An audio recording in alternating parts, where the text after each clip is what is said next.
Across the state of West Virginia, welcome in. Tuesday night edition, Northside Automotive Statewide Sportsline. Garrett Cullen and Greg Hunter will be with you until 7 o'clock tonight.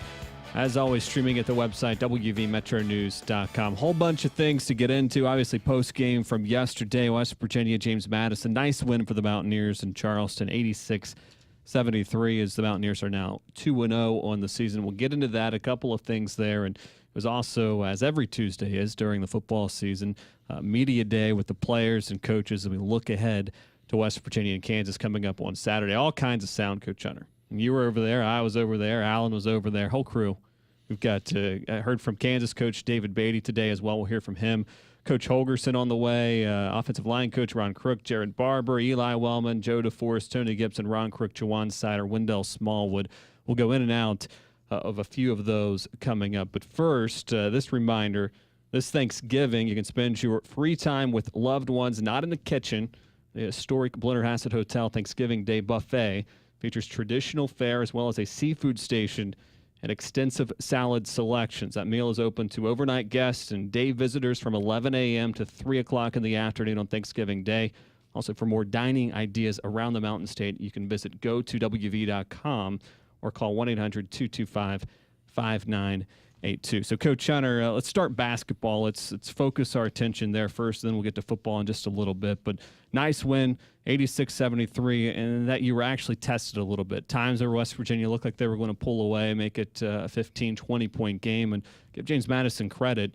They came back, hit big shots, and made a game of it at times, and I think that was ultimately good in the long run for this West Virginia team to be a little tested. Oh, yeah, absolutely. And, certainly the tests are going to come pretty quickly. Next weekend over the Thanksgiving holiday, West Virginia will open up a tournament in Las Vegas with Richmond and then face either San Diego or California after that. So the further tests are coming, but I agree with you. I think it helped. That James Madison team is good for the Colonial Athletic Conference, was a co-champion last year, and I think hit a ton of shots and pushed West Virginia pretty well. But the Mountaineers responded, and you saw what they've got. Again, not a perfect performance by West Virginia by any means, but right. Good enough to get what all ended up being a nice victory over what's probably going to be a good club. We talked a little bit about this Sunday, Garrett, Brad, Howe, and I. But, the one thing Hugs has done really well in scheduling, and not every one of the non-conference games are like this, but he gets a lot of teams that ultimately will be top 100 RPI clubs in that non-conference schedule. And at the end of the day, when they're putting together your tournament resume, and if you have 300 and below, 200 and below, victories, doesn't look good. Obviously, a loss looks horrible, but the fewer of those you can have, the better. The more top 100 wins you can have, the better. So when you see all that resume building at the end of the year, that helps. And we've seen it before. Miami of Ohio. There were some of those last year. Those teams that are very low RPI don't help you non-conference wise. You're going to have a few of those just because of the matter of things, and Northern Kentucky's probably going to be one of those. But when you get those non-conference teams and victories over top 100 RPIs, that helps you when you're looking towards the NCAA tournament and getting in or a higher seed or whatever it happens to be. Yeah, the James Madison team is going to be a good team at the end of the year, especially when they get into their conference play. You look at West Virginia individually coming out of last night. Devin Williams at 19 points, 10 rebounds, good effort from him, 19 points from Javon Carter. So two of the guys you're expecting to be depending on all season. Good production last night. Jonathan Holton, 12 and 12 as well. Issa Ahmad, just 1 of 7. He struggled with 3 points, 4 rebounds. But he's a true freshman. You're going to have some learning curve there with him moving forward. Yeah, and Hugs has said he's got a little bit of a shoulder issue that he's dealing with right now. So, again, you see the talent level there, but now you hope health-wise and consistency-wise he starts to pull it all together. Hey, what's your take been on this? So much talk has been made about freedom of movement through 2 games. Can you tell anything yet? I do think they're trying. I mean, it's not quite as radical as maybe we thought, and maybe that's because players and coaches are, went into the season expecting it. 2 years ago, it seemed to be even worse. Now, I mean, I didn't even look at what were the foul numbers. You get the stats there. What were the total fouls? 23 for James Madison. West Virginia was called for 21. So, I mean, that's not outrageous number. And, Northern Kentucky was a little bit more than that, but not outrageously so. So, so far, again, you remember 2 years ago, some of those early season games, each team was in the 30s in terms of fouls, and it doesn't seem to be as bad right now. Again, there are a few, but I think that's what college officials want is the ability and people to get their hands off. And you can, other than one or two here and there, I don't see many that I would have much problem with. Yeah, I think that's fair. That's kind of been my take as well. You mentioned the Northern Kentucky game. It was 32 fouls. Northern Kentucky was called for. West Virginia called for 26 in that game. Bob is called in Morgantown. So, again, the phone line's open to you the entire show, 1-800-765-8255, 1-800-765-TALK. If you've got something on your mind, basketball, football, we'll get to you. Again, also getting to all that sound from today as well. So we'll work you in if you want to get in at 1-800-765-8255. Bob in Morgantown, good evening. Go ahead. Hey, this is all the world to be able to talk to y'all. And what I want to talk about, I hope you're not going to hang up the phone on me, is what I want to talk about is for my buddies in Charleston, all down there, all around this state. I know Greg's going to sound crazy. I hope he doesn't say that. But I just like to see things go better for the people so they can get to a ball game to see the Mountaineers. I mean, last night, I guess it was okay, but it could have been so much better. It would have been a sellout. I realize these are tough times, but I just wish we'd had a sellout there last night. I mean, a good point, and certainly something that Coach Huggins talked about in his post game. 8,100 fans in attendance at last night's game. He certainly sounded disappointed with that number.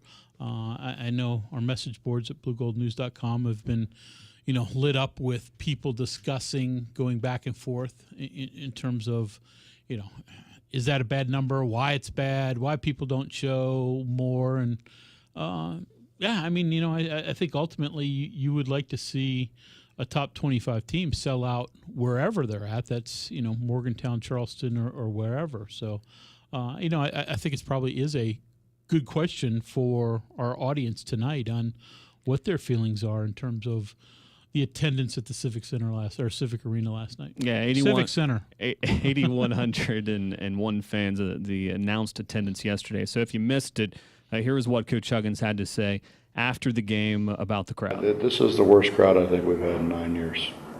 This was my idea. This was my deal. I wanted to come down here because I know how hard it is to get to Morgantown from Bluefield and from Princeton and from Beckley and Yeager and all those other places. Same sense when we come here, it's a lot harder for the people from the Eastern Panhandle to get here. And I'm in a lobby today and running with a bunch of people from the Eastern Panhandle who's like, hey, Coach, come on, man, it's 2.5 hours more. I mean, I want to come here, but I don't want to come here and not have a good crowd. We're back to where we're getting, 10,000 a game, 11. We'll have 11,000 a game in Morgantown. So, you know what I'm saying? I mean, I'm all for it, but at the same time, if we're going to come, then come to the game. Don't say, hey, we want you to come down and then not come to the game. All right, so Coach Huggins, after the game last night and after the game against Northern Kentucky on Friday night, he mentioned the announced crowd, which came out at the Coliseum of 10,120, just the fourth time in the history of the Coliseum they've had an announced crowd of over 10,000 in November. And you looked at some of the other recent games in Charleston at the Civic Center. Last year, you had just one more fan for the game against VMI on Thanksgiving Eve, so that would have been a Wednesday. 8,102 fans showed up for that one. 2 years ago, West Virginia drew 8,885 fans for a December 29th win over William and Mary. That would have been a midweek game as well. And, of course, the last three Capital Classics against Marshall have done well, more than 11,000 per game. Yeah, so. But there's no doubt that the number has gone down, and there are lots of reasons that you can give why. But the six non-Marshall games in Charleston prior to the three that you just mentioned that were in the 8,000s. Were all 10,000 above, up to 12,000. Morehead State was 10,000. VMI was 12,300. The Citadel 12,300. Delaware State 10,000. Then you get a couple powers. Oklahoma 12,300. North Carolina State was the last below 10,000, and that was 9,900 or 9,300.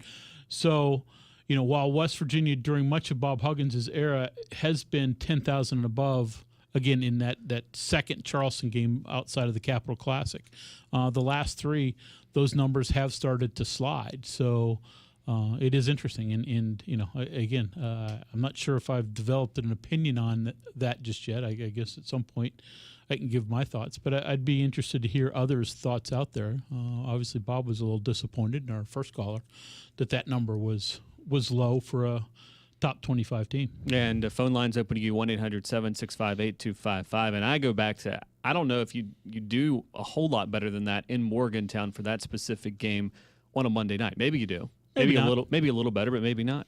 Yeah, So. I don't know. I mean, it's one of those things you never know. I mean, since you had just played Friday, if you turn around and then obviously football on Saturday, have another basketball game in Morgantown on Monday, would you draw more?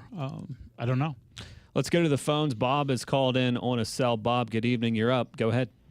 How you doing, guys? Doing well, sir. I want to talk about the attendance. Now that game Friday night against Northern Kentucky, they listed at 10,000. But you know what? I watched it on TV, guys. And I think y'all mentioned too. There was 6,000 or 7,000 at best. There was too many empty seats, so there wasn't 10,000 for that game. And as far as this game at the Civic Center, I've never seen a game that's less promoted than this game. There was nothing in the paper, nothing on the radio, nothing on the TV. And I had two people ask me today, I say, I didn't know West Virginia played at the Civic Center last night. I didn't know they're supposed to. The game was not even promoted down here. And I don't understand why.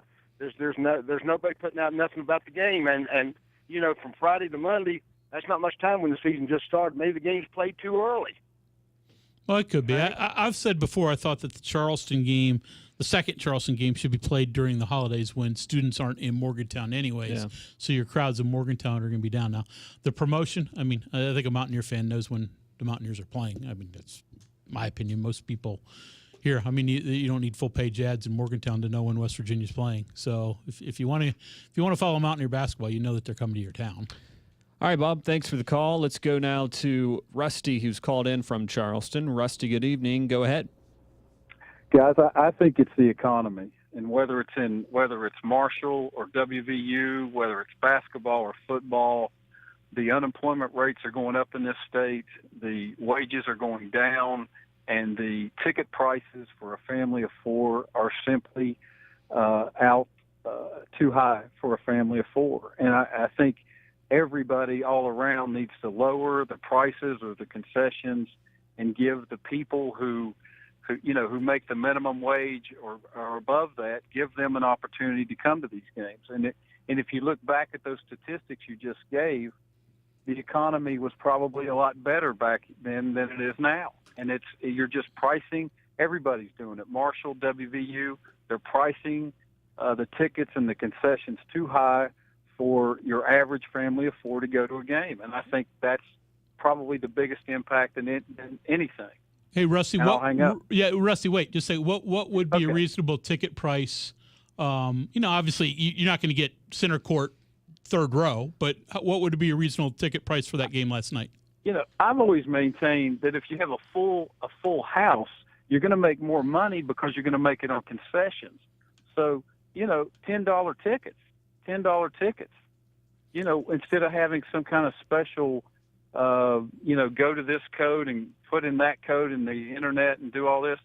Let people walk up and buy $10 cheap seat tickets in the upper sections. Rusty, and these Coke prices, that's what you pay for a Coke. Well, yeah, concession prices are right. Tickets for last night's game in the end zone, upper deck, $10. $10. Yeah, and they were. Well, okay. Then you made my point for me.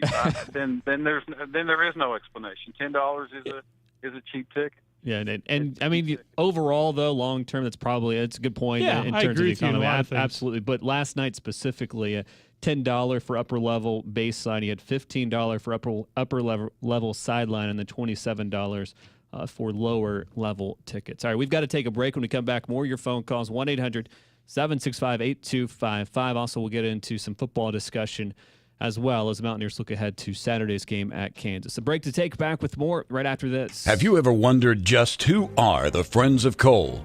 Well, there are 50,000 West Virginia families who support the state's coal industry, and they look a lot like you. Honest, hardworking, good neighbors who want a future for themselves and their state. They're coal miners, housewives, school teachers, mechanics, doctors, college professors, pizza delivery guys, your friends. The Friends of Coal know and understand the importance of the coal industry to our state's economy. They know about the 60,000 jobs the coal industry creates in our state. They know about the $25 billion the industry pumps into our economy. And they know that without coal, our state would face an economic catastrophe. Come to think of it, that sounds like most West Virginians. Let Congress know you are a proud West Virginian, and you are a friend of coal. Coal is West Virginia. Coming this fall, the Jeep Grand Cherokee, Cherokee, and Renegade. This lineup is a captivating ensemble. Critics are calling the Jeep Renegade inspiring and efficient with up to 31 miles per gallon highway. Four-Wheeler Magazine is calling the Jeep Cherokee the 2015 4x4 of the year. And Grand Cherokee is recognized as the most luxurious SUV in its class. The Jeep Black Friday Blockbuster Sales Event, the must-see event of the year, going on now. Purchase and get 0% APR financing for 75 months or $4,000 total cash allowance on the 2015 Jeep Cherokee Limited. Go to Jeep.com to find your local Jeep dealer and hurry to the Jeep Black Friday Blockbuster Sales Event. EPA estimate front-wheel drive with 1.4-liter multi-air turbo engine and 6-speed manual transmission. Ward segmentation Summit model 0% APR financing for 75 months equals $13.33 per month for $1,000 financed for well-qualified buyers through Chrysler Capital regardless of down payment. Residency restrictions apply. Take retail delivery by 11/30/15. Jeep is a registered trademark of FCA US LLC. The Northside Automotive statewide Sportsline returns in 2 minutes. On MetroNews. For 30 years, the voice of West Virginia. To navigate any map, you need a legend. Celebrating the most awarded SUV lineup ever. Jeep Cherokee, 2015 4-Wheeler of the Year. Jeep Grand Cherokee, the most awarded SUV ever. And introducing Jeep Renegade, the most capable small SUV ever. Now get an additional $500 bonus cash at the Jeep Celebration event. Get 0% financing for 72 months or $3,500 total cash allowance on the 2015 Jeep Cherokee Limited. When something is missing from the picture, it doesn't make sense. Without the right people, your work site is just a site. Your office is just a space. Let's Train West Virginia has grant funding for on-the-job training in today's in-demand careers. Workers learn while they earn, and companies can be reimbursed up to $10,000 per eligible new hire. So qualified employees and satisfied employers complete the picture. Learn more at letstrainwv.com. Almost there. Just 5 more minutes. Almost home. Statistics show that 80% of auto fatalities occur close to home on rural roads. Gosh, cops. That's why law enforcement is stepping up rural patrols and cracking down on impaired driving. If you are over the limit, you are under arrest because drinking and driving don't mix. Remember, over the limit, under arrest. This message brought to you by the Governor's Highway Safety Program.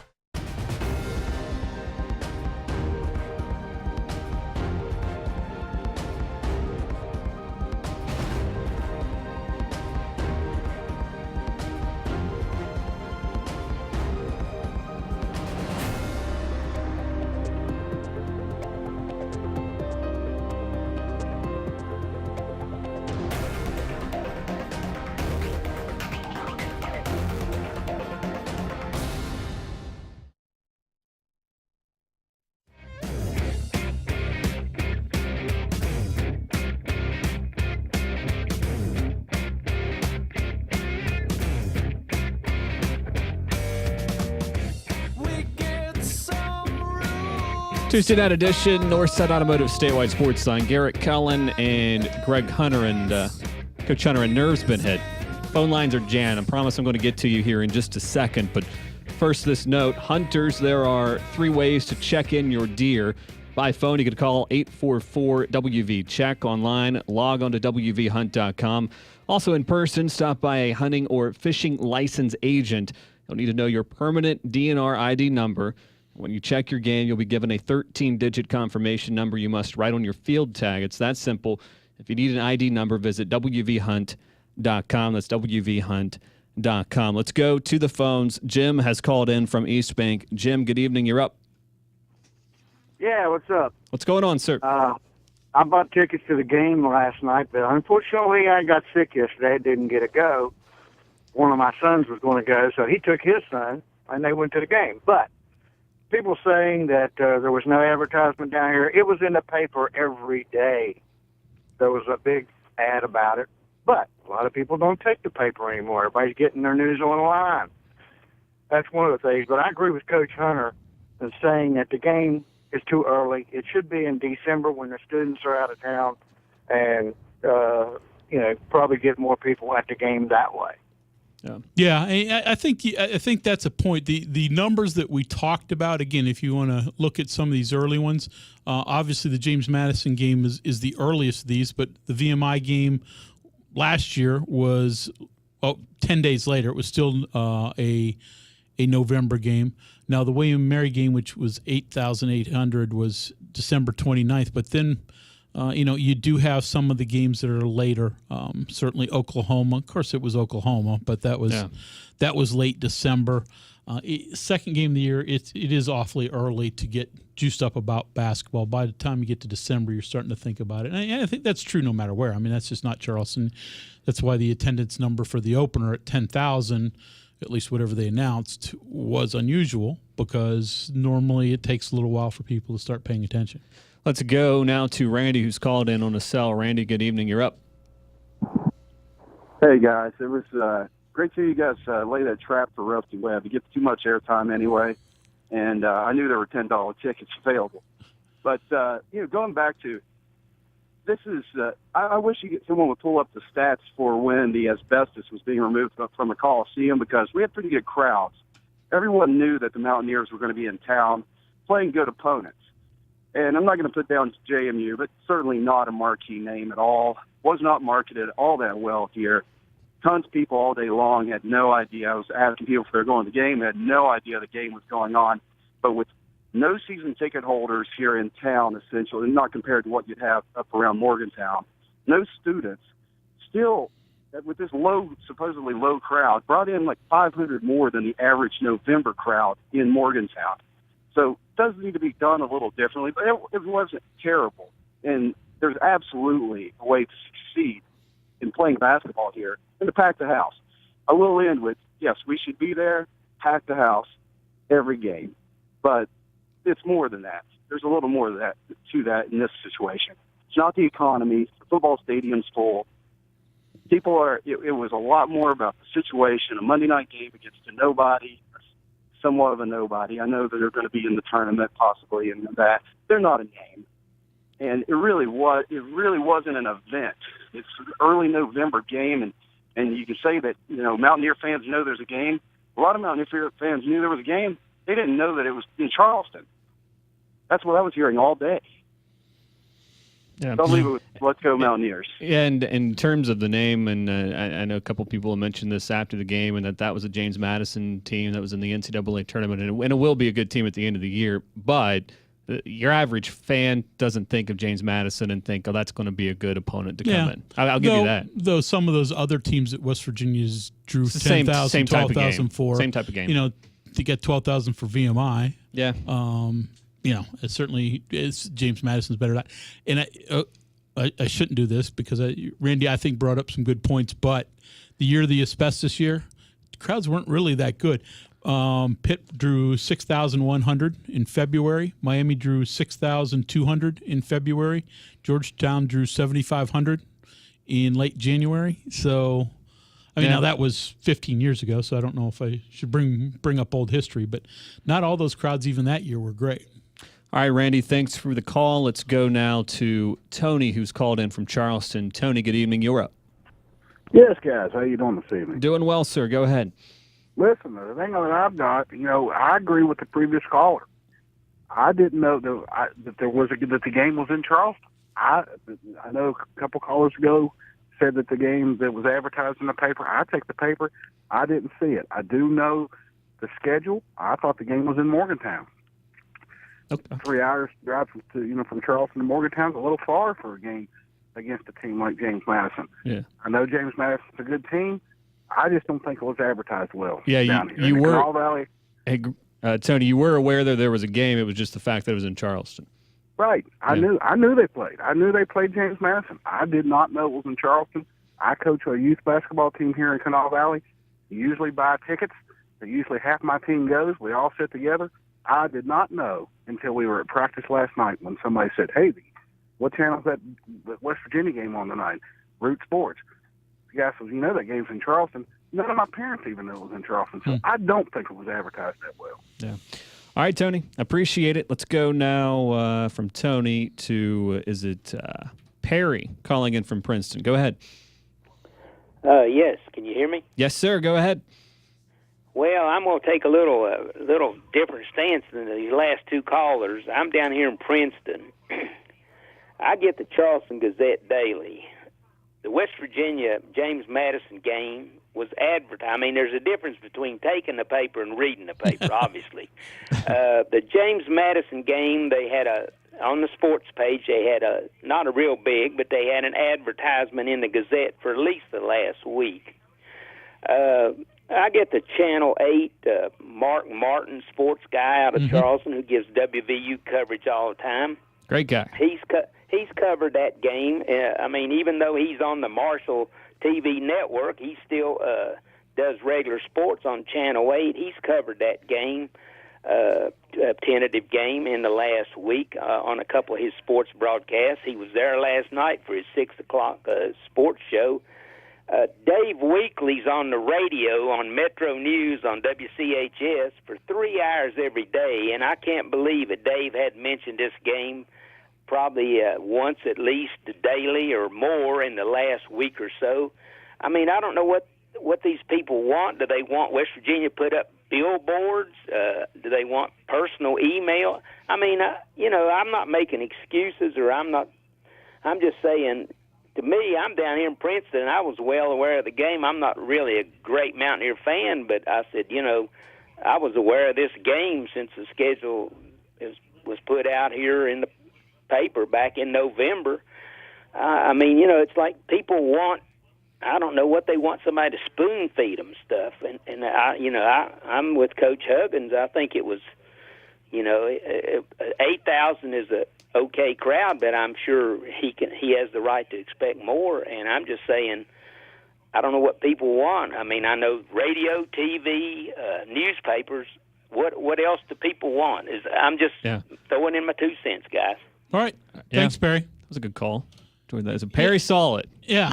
I'll have to heard about it. Ask some of the marketing department people at WVU. I mean, and they're certainly very good. But, if this was different, if they did more, did less, how their marketing for this Charleston game has gone, if they feel they need to change up something. I don't know. And you do wonder. I mean, the fact that it was just the second game of the season. I mean, heck, some people don't even know the basketball season started. Yeah, that.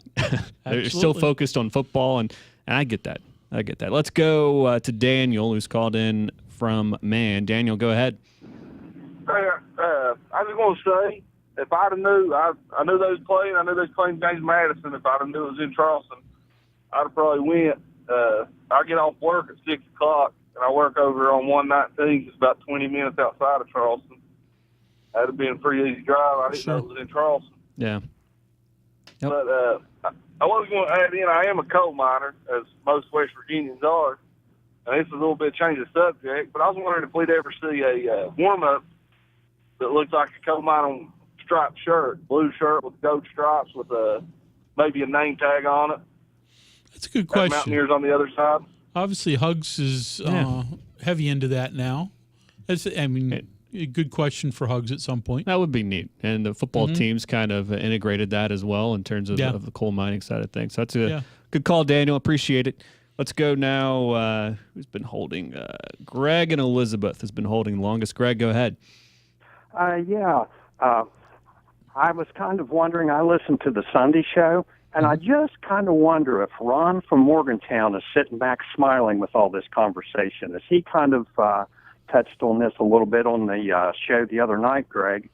And he did. And also, right, and I kind of had a question concerning attendance. I know traditionally through the years that West Virginia has always, on their announced attendance, done it in-house. Correct. Like, for example, if there was a game that was a pregame sellout and we hold 14,000 and there was a few no-shows, say there's 11-8, that's how they would announce it.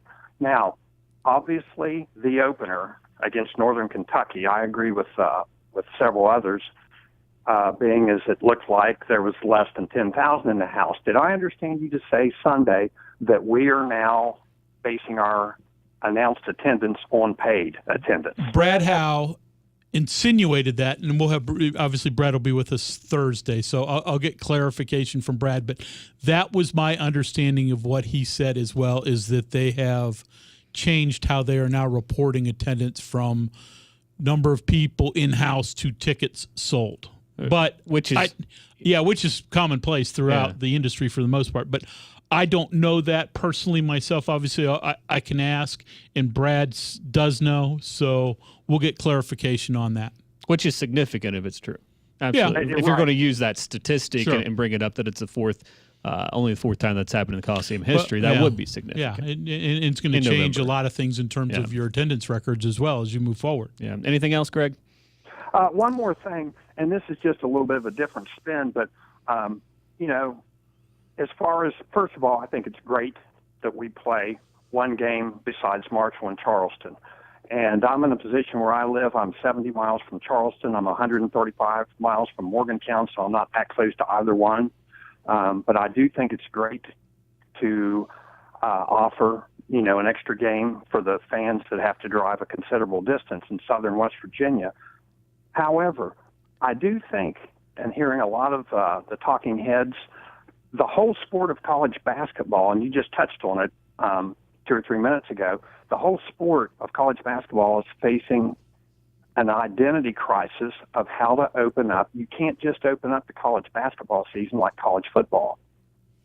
And the fact that it has started earlier today than it did yesteryear in early November, it's hard to start the college basketball season out with a bang because, like you said, you're right in the middle of college football, NFL, NBA has started.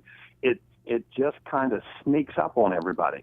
And I've said this before, and who knows if it'll ever happen, but personally, I would love if they would move it back to a December start, even if you move postseason tournaments back a month. Sure, I wonder. I would think that would help attendance, especially for those early season games and TV ratings and all those other things. I would agree with you. I guess until you do it, you don't know for certain, but that makes common sense. All right, I've got to get another break in. I've got a couple other folks on the line, so if you're on the line, stay there. I'll get with you as soon as we come back. A break to take, back with more right after this. Hi, it's Tony Caridi. If you're in a business or organization that needs visual help, then let's get together and talk. For more than a decade now, those of us at Pikewood Creative have embraced the opportunity to help people just like you tell their story visually. Whether it's a video, commercial, animation, or motion graphics piece, we produce content that make others take notice. We help people increase their business and organizations better tell their story.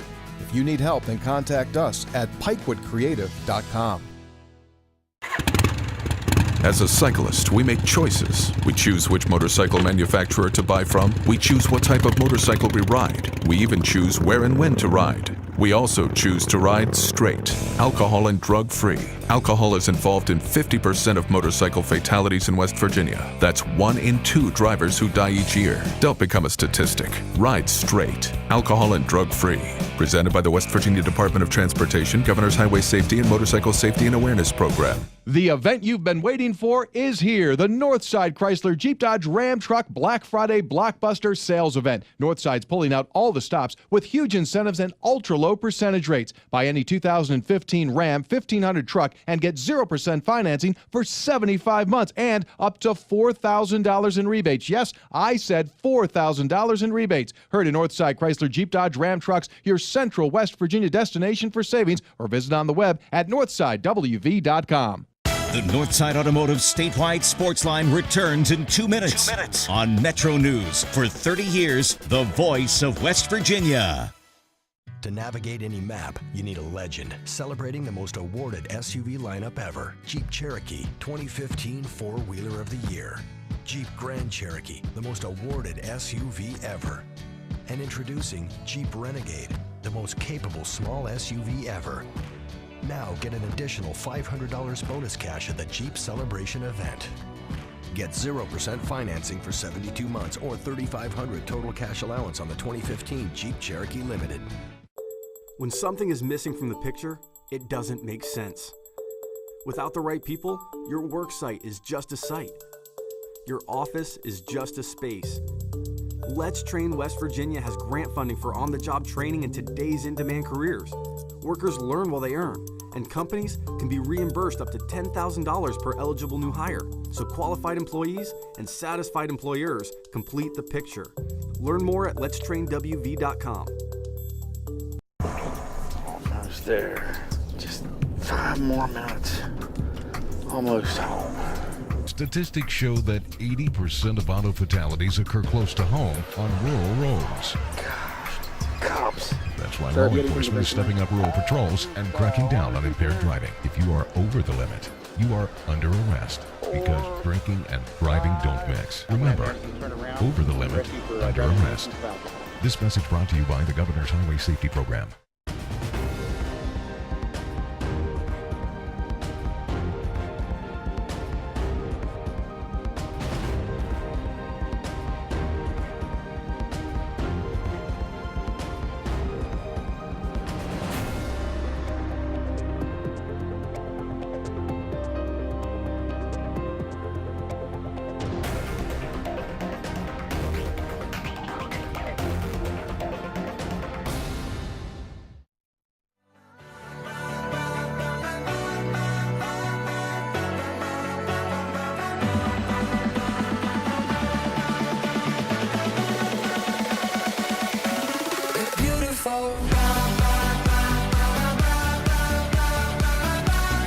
Tuesday night edition, Northside Automotive Statewide Sportsline. Garrett Cullen and Greg Hunter. Again, this reminder, this Thanksgiving, you can spend your free time with loved ones, not in the kitchen.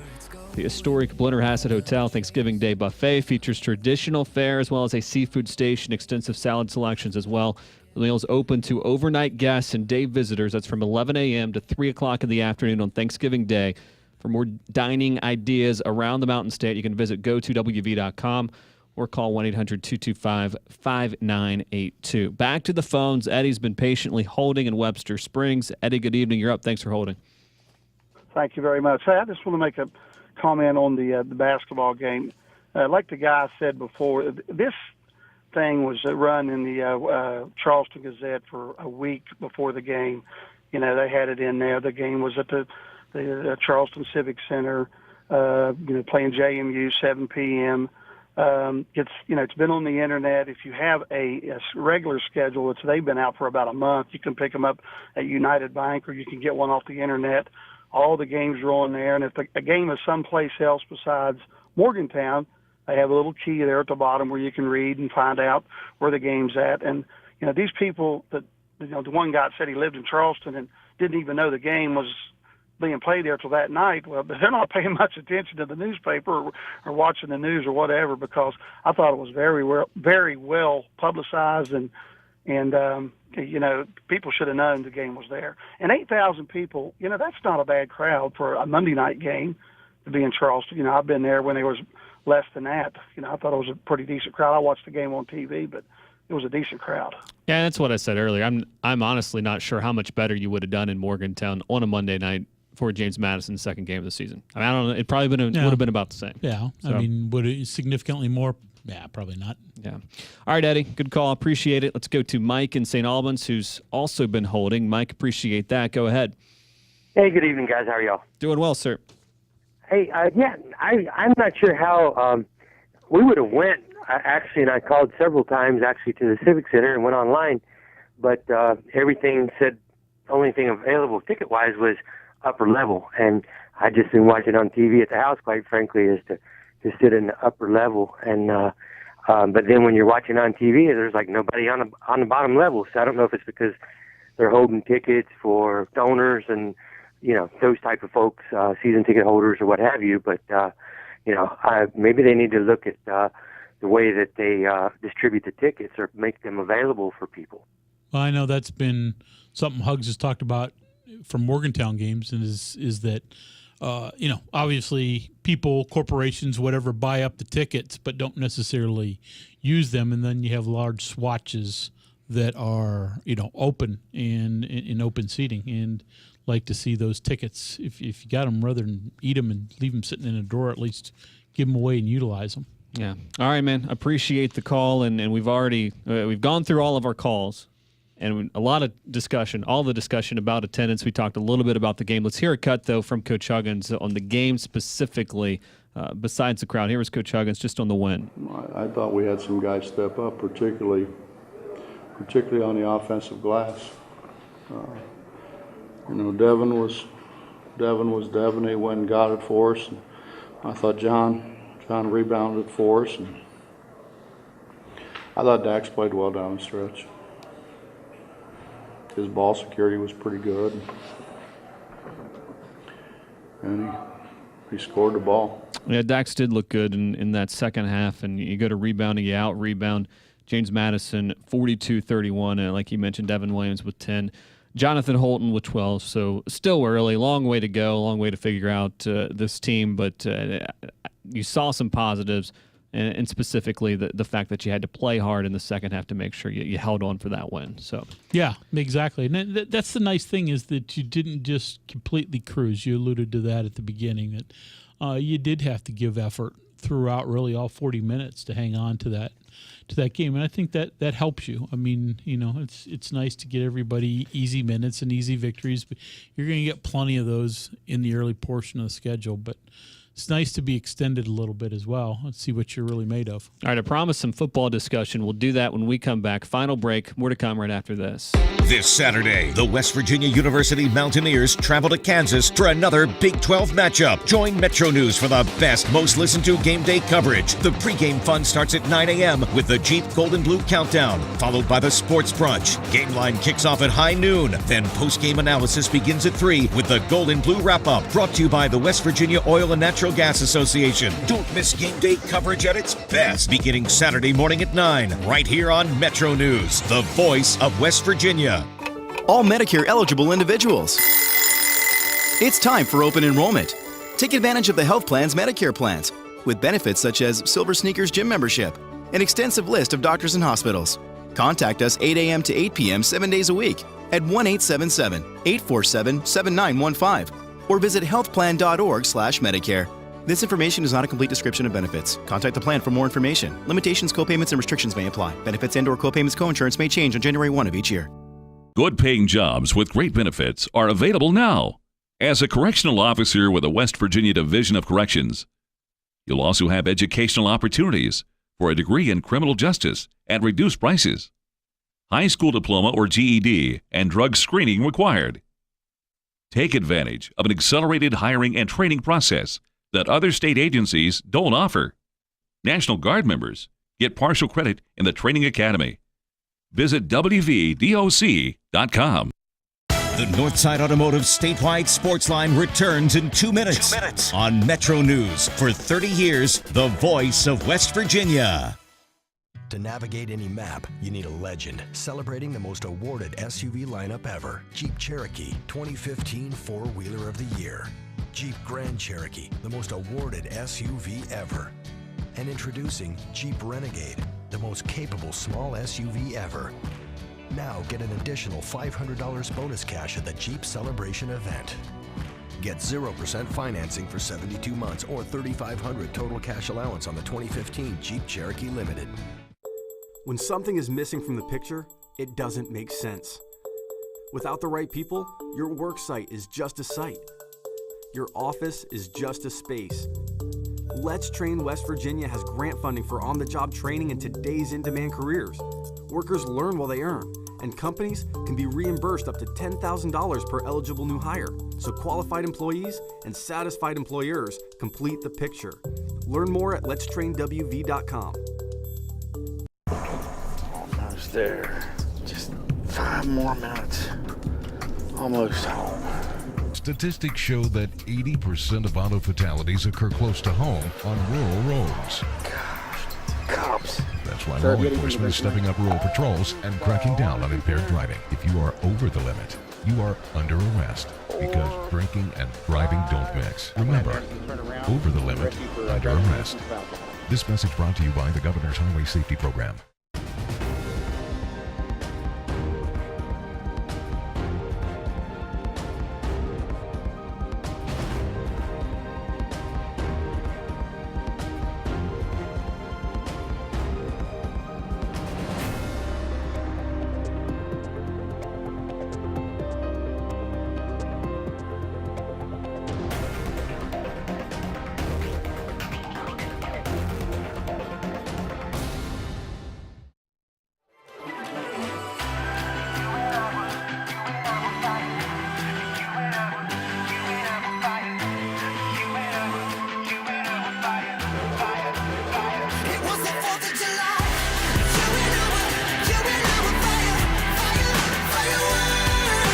Final segment, Tuesday night edition, Northside Automotive Statewide Sportsline. Again, this reminder for hunters, there are 3 ways to check in your deer: by phone, call 844-WV-CHECK, online at logonto.wvhunt.com, or in person by stopping by a hunting or fishing license agent. You'll need to know your permanent DNR ID number.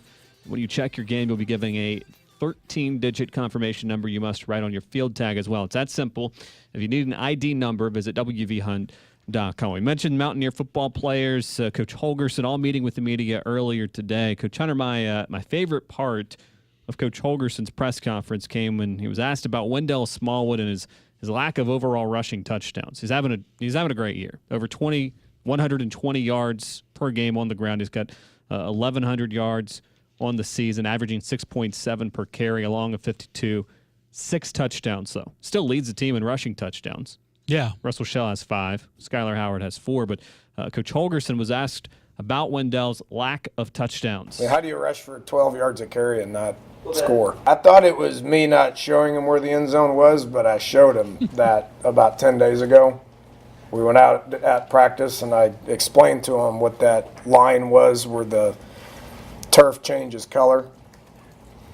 And so he can't blame it on me. I don't know. We give it to him a bunch. We open up holes that are as big as this you know, as big as this screen. He gets from point A to point B, which is about 12 yards as fast as anybody I've ever seen. The rest of it's up to him. Poor guy. I mean, what's he got to do? Been your best player. Gets it to the half-yard line quite often. Somebody else finishes off the drive. So as long as you do finish off the drive. Now, there have been a couple times when he's been hauled down short that West Virginia couldn't convert in the red zone. But for the most part, this has been a better red zone team than they were last year. So, they do that somewhat tongue-in-cheek sometimes. Yeah, absolutely. Dana says, I was kidding, but now I'm not. But then he is kidding, so they go back and forth. He did give him a little bit of credit. By no means am I selling Wendell short. He is our guy. He's as good of a running back as I've ever been around. I mean, he's got confidence. He's reading blocks. He's getting through there as quick as anybody I've ever seen. I don't know. Why hasn't he taken one 60 yards to the house? I don't know. I'm sure he don't know either. Maybe it has something to do with playing some good teams that have good athletes that close the gap pretty quick. Now, regardless, and we've talked about this before, he'll have a decision in terms of his future. Do you try the NFL or not? I asked Jawan Sider about that today.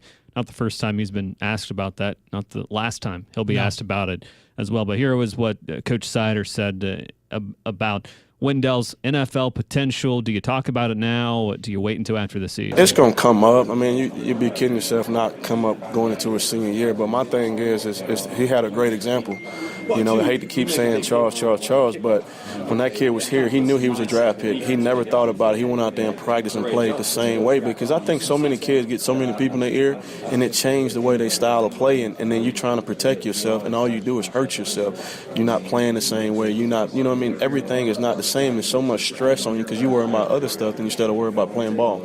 All right, so he uses Charles Sims as an example. That's probably fair. Yeah, certainly. Fair. I mean, similar style of players, but yeah, you know, obviously, selfish Mountaineer hope is that Wendell comes back, but that's always a consideration, especially with running backs, where wear and tear in your body limits the tread. Right? You know, you only got so many carries in your bones, and we know how quickly attrition, the end comes for running backs.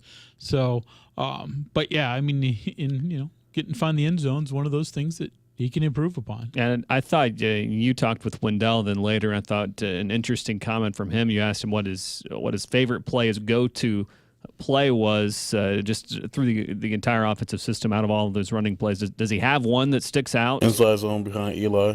That's the best play for me. Yeah, anything with Eli in the game, I think, is good for me. I think last year he's always been a physical guy since he's been here, just getting himself in the right position and not being too aggressive. And I think the year he had to get that right, and I think this offseason he got himself right, and now he's doing it the best I've seen him do it. All right, and Eli Wellman was also asked how his role has come along since last year. Last year we didn't run the ball as much, and this middle of the season here we've went to more run-style offense, so that means I'm going to be in the game more and blocking a little bit more for sure. So he's a guy, Coach Hunter, that probably doesn't get as much credit as he deserved just for his blocking role and what he's developed. Watch film of West Virginia's games. I mean, if you tape them or whatever, and go back and watch what Wendell does in 75% of those plays are run right behind a Eli Wellman block, and Eli's gotten really good. I said this before. Last year he was okay, but he's a redshirt freshman. So I think he's come a long way and really become an outstanding lead blocker. And here's a kid who in high school, carried the ball most of the time. So blocking wasn't his forte. Talk to him a little bit about that. He's a great defensive player too in high school. I think it's that linebacker mentality. As much as good as he was on offense, it's what he did on defense and that mentality that now makes him a good lead blocking fullback. All right, we're out of time. That was a full show. Had plenty more sound we didn't get to. It's all at the website, wvmetronews.com. Some good basketball games tonight. A couple of top 15 games. You've got the State Farm Championship Classic from the United Center in Chicago. Number 2 Kentucky against number 5 Duke. That's at 7:30. Followed by number 4 Kansas against number 13 Michigan State. Also, the updated college football playoff ratings will be out as well. For J.R. Falls, our producer, our video producer, Matt Sunday, for Coach Hunter, I'm Garrett Collin. Thanks for listening to the Northside Automotive Statewide Sports Line. The Northside Automotive Statewide Sports Line has been an exclusive presentation of the Metro News Radio Network. Copyright 2015. All rights reserved.